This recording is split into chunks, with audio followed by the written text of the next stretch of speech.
Welcome to VionixStudio. Let's start making games. Hi and welcome. Today we are going to see how to move a game object in different ways in Unity. We'll not be seeing the rigid body and physics component in this tutorial. We'll be seeing how to move an object using transform. Let's add a plane and a cube to the scene.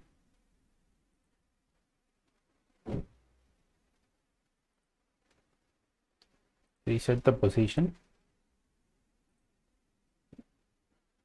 Add a cube.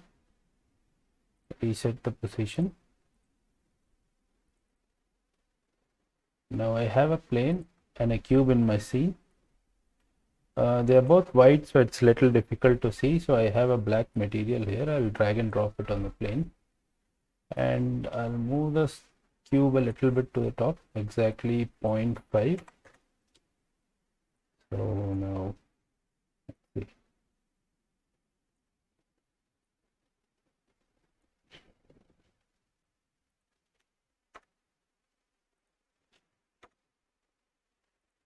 So now my scene is ready. I have a cube and a plane.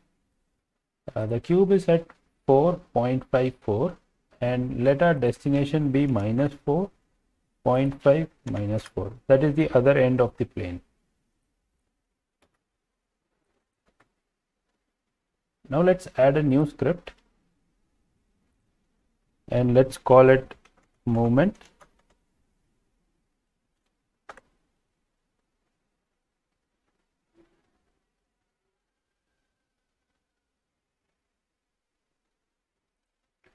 Let's open the script in Visual Studio to edit it.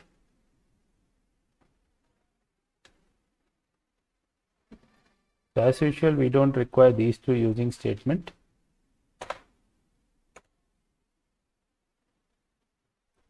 Okay. Now let's declare a new vector3 that will be our destination. So let's say vector3 destination is equal to new vector3, and we decided on -4, 0.5 and -4.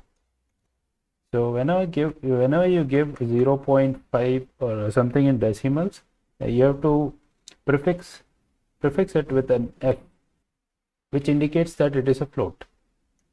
Otherwise Unity will throw an error on you. So we have our destination ready. So the first way of moving the game object is just by assigning the transform to the destination. Now in this way, you won't see the cube moving. It will directly teleport from its current position to the destination position. So you can either do it in update or start, but doing it in update means it will set the position again and again, which is not required. So we'll do it in start. So we'll say transform dot position equal to destination. So let's see what it does. Let's go back. The script is loading. Now if we play the game, the cube will instantly jump here. As you can see, the cube has jumped from there to here, and we didn't even see it. If you want to see that cube move slowly, then you should not directly assign the destination to transform.position. So what you can do is transform.position equal to vector3.move towards. Now this function allows you to give the current position, that is transform.position. Then you give the destination, and then you give the step in which you want the cube to move. So let's make it move by 1 unit every frame.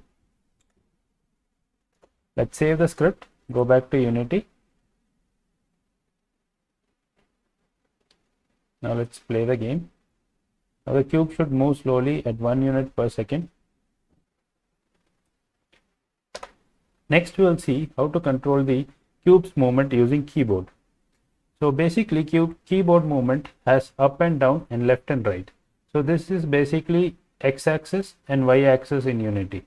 So you have to take the input in x-axis and y-axis and then give that input to your transform. So let's say will have float x equals input dot get axis, and brackets will say horizontal.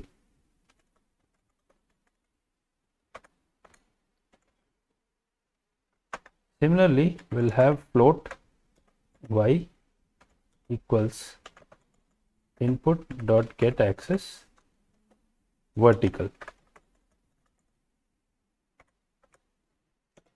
Now, if you press the up arrow, the vertical axis will return +1. If you press down arrow, it will return -1. Similarly, if you press the left arrow, the horizontal will return -1, and if you press the right arrow, it will give you +1. So with that in mind, let's create a new vector 3. We'll call it new position, and we'll assign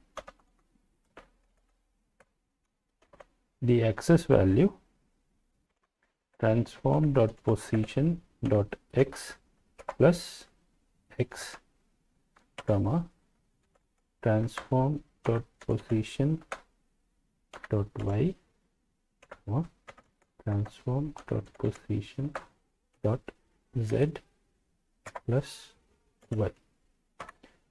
Now the input that we get, the horizontal and vertical axis, is actually x and z axis in the Unity game world.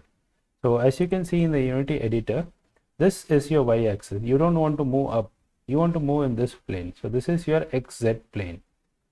So that is why I have added the values from x and y to the x and z of the vector 3.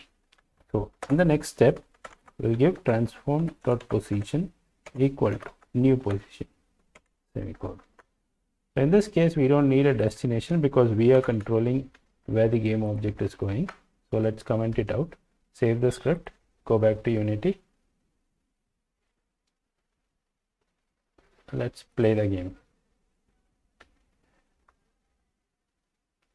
So as you can see, my game object is moving when I press the keyboard.